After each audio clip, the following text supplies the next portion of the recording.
Selamat pagi Pak Saudara di rumah. Sekarang ini kita akan membuat minuman coklat jahe. Minuman ini disarankan untuk kita yang sakit batuk, tapi tidak disarankan untuk kita yang kena sakit lambung atau sakit mah. Tidak juga untuk orang yang sakit darah tinggi.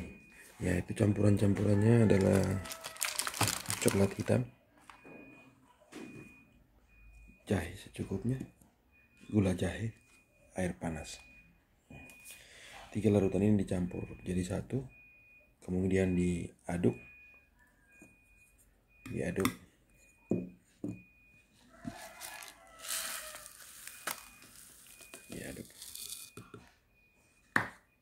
Ini coklat hitam ini dikasih di sini.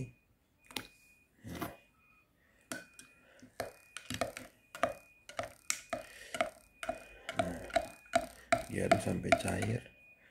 Kemudian sudah siap diminum bagi penderita batuk.